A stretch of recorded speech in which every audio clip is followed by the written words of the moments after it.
Wow, another amazing episode of No Ordinary Family is just finished. I've just watched it. No Ordinary Proposal. So in this episode, I'm just going to get right down to it. In this episode, Joshua proposes to Kate.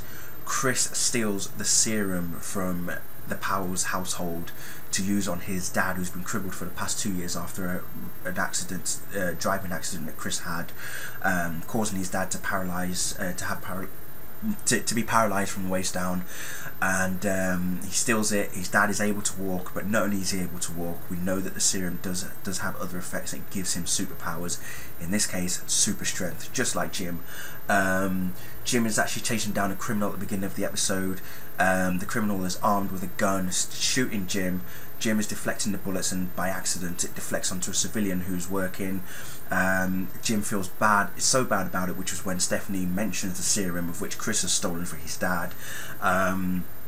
Daphne was the one who finds out that it was Chris that stole it, even though her dad pretty much was interrogating Chris in the first place.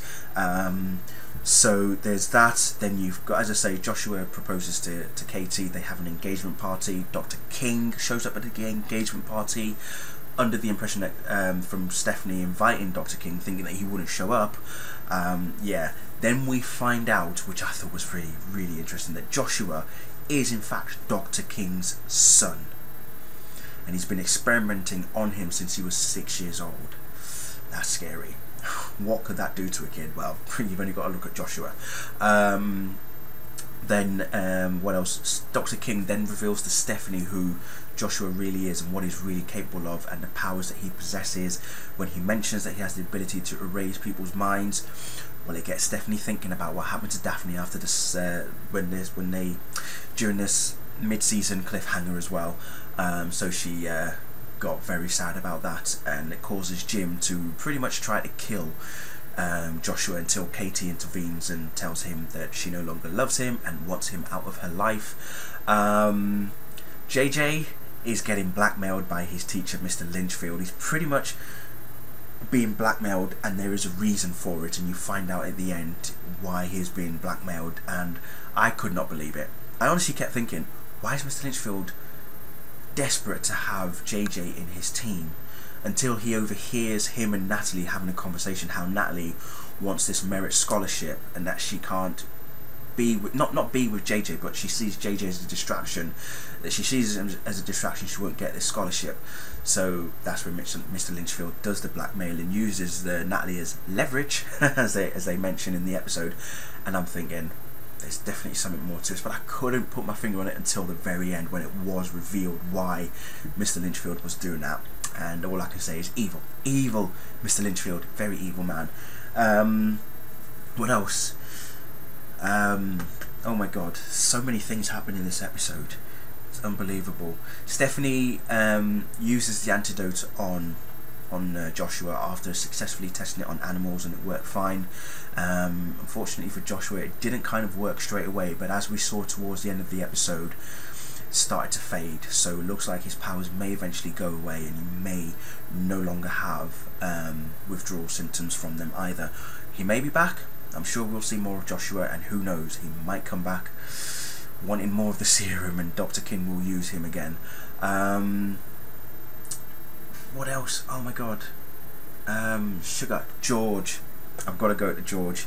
Hats off to George for giving Jim lessons on sparring and stuff, and how to take down another super criminal who's just as strong and just as powerful as Jim is, without having to actually physically hit him to begin with. Let him use all his energy on you first, let him waste it, make him miss.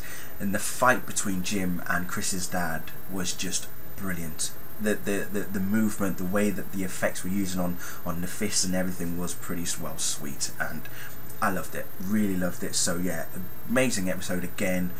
This show really is full of awesomeness, so I implore you guys over there in America, if you are going to watch this show, please do watch this show. I know it's on at the same time as Glee, but seriously, Glee is a musical. I want to watch something more action-packed, and you can't get more action-packed than No Ordinary Family. I'm sorry, but you cannot right now. So let those ratings go high, because I want this show back for a second season. That's all I'm going to say. And the cast are fantastic. Michael Chiklis, Julie Benz, Kay Panabaker, Autumn Reese, Jimmy Bennett, Stephen Collins, Josh Stewart, Romani Malco, they're all fantastic. You know, even guest stars like Rebecca Mader as well. Who, by the way, Rebecca Mader, I have to say this. She watched my review that I did last week and she loved it. She loved it so much. She's now following me on Twitter. How awesome is that? And I follow her as well. It's brilliant, and she's fantastic. She really is fantastic. I actually thought she was from Australia, but I think that's just because of the way that the accent is portrayed in these American TV shows. I thought she was Australian, but she's actually from Cambridge in the UK, which is where one of my sisters live, by the way. So there's an interesting fact for you. But yeah, no, awesome TV show. Cast are awesome, guest stars are awesome. I want to see it come back for a second season. So I'll be back next week for another episode, no doubt. What have we got? We have, No Ordinary Love. Well, that'll be fantastic. Can't wait. Thank you all for watching. See you later.